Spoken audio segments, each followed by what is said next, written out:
Hi, and welcome to Barnes Dennig Ask the Experts. I'm Kat Jenkins, Marketing Director. New legislation designed to alleviate the cash crunch for businesses and organizations hardest hit by COVID-19 has just gone into effect. And one of the major provisions is a second draw PPP loan, but the rules are different this time. Here to explain those rules are COVID-19 Advisory Team leaders Cheryl, Ganim and Andy Bertke. Cheryl and Andy, thanks for joining us. Okay, thank you, Kat. Thanks for having us, Kat. Thanks for being here. First of all, just tell me who qualifies for the PPP loan draw 2? I can take that. So in PPP draw 2, similar to the PPP first loan under the CARES Act, eligible businesses are for-profit entities, certain nonprofits, housing cooperatives, veterans organizations, tribal businesses, also are self-employed individuals, sole proprietors, folks who report their business income on a Schedule C, and also small agricultural co-ops. You know, I know this is just about PPP, but I did want to mention that there are other stimulus items out there for other folks. And we need to keep an eye on those as well as a PPP loan. One is the Shuttered Venue to Operators Grant, and that's for motion picture theaters, live event type of items. Now, you can't get the PPP loan and the grant, but I think it's worth mentioning that there are alternatives out there for people. Fantastic. And then are there any other just provisions around that shuttered venue, like when they had to be in operation or just any other guides? Yeah, they needed to be in operation by February 29th of 2020. And similar to the PPP, which has a particular item in it that your sales or your gross receipts have to have dipped 25% from 2019 to 2020. What are other qualifications for the PPP second draw? Right. To qualify for the second draw PPP loan, you had to have gotten a first round of the PPP loan under the CARES Act, and you had to have used 100% of your PPP loan for qualifying expenses. And you also have to have 300 or fewer employees, and we believe that's at the time of application.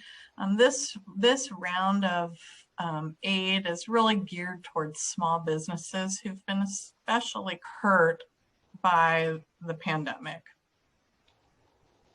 All right, there's the other qualification that I alluded to with the shuttered venue operators. As for the PPP loan, also, you need to have a 25% reduction in gross receipts in 2020 and any quarter of 2020 over the same quarter in 2019.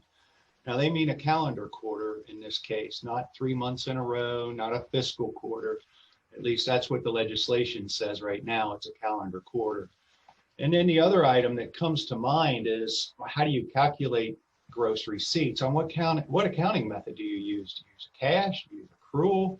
Well, SBA guidance says you use the method that you use for your tax return. But in the instructions on the form, it says to use the method that the company's currently using, which we don't know if that means their books and records or if that means their tax return. But there's a myriad of complications that come into just figuring out what your sales are, unfortunately. Every industry has a different accounting methods available to them. So that's something we're really keeping our eye on, because it can, and I have seen it already. I've done several of these applications, and it makes a difference in what accounting method you use in this application. Okay, and one thing I just want to follow up on, you had mentioned, Cheryl, that that to qualify for the second draw, you have to have taken out a first round PPP loan. What if you didn't take out a PPP loan in the first round? And now, right, so if you didn't take out a PPP loan, or you were a business who took it and then gave it back, the portals will now allow for you to apply for the first round of PPP loans. So you will be able to go back and get an application for the first round of PPP under the CARES Act legislation. Excellent. So those people aren't out of luck at this point, which is That's right. Okay. And then what's the covered period for the second draw PPP loan? The covered period is the same as it was under the CARES Act for the first PPP loan. It's between 8 and 24 weeks. So you can work with your tax advisor on planning. Really the best way to apply your expenses for the loan forgiveness part of this process at the back end, so that you can really maximize how much of your PPP loan you use on wages, and because you're also going to be thinking about some of the other credits that are in this new legislation, such as the employee retention credit, which is also calculated using your employee wages. So there is some planning to do if you're going to look at those retroactively, the other credits, and prospectively into the first and second quarters of 2021. And then another question, I know you had some insight on how the new PPP loan amount is calculated. I know you just talked a little bit about that in the covered period, but anything else that we need to know about how it's going to be calculated? Sure, I can answer that. That's it's easier this time around. I'll say that. Of course, nothing so far in this whole program has been easy, but the basically what you're going to do for this second round is it's based on your wages, more properly called your payroll costs, which includes your gross wages plus health insurance, life insurance, vision, those types of insurances also are payroll costs. And what you'll do is you'll look at 2019, and you'll also look at 2020, and you'll take the greater of the two, and you'll divide that by 12 and multiply it by 2.5. to get the amount that you can borrow. Now, for folks that are in the recreation hospitality business, they get a factor of 3.5 times monthly wages or payroll costs. So it's a little advantage there, but as we all know, they were hit very hard.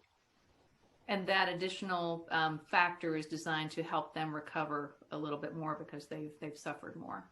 That is correct. Fantastic. And so you mentioned other costs that calculate into payroll costs. Are there other eligible expenses that can be covered under the loan? Yeah, the new act added 4 new additional costs: worker protection costs, property damage, expenditures for supply chain disruption, and then they also have operating expenses. Now, there's no clear guidance on what all those are, but what I'm thinking of as far as operational, you have companies had to invest in laptops, right? They had to invest in Teams or Zoom. They had to buy all these things so that people can continue working.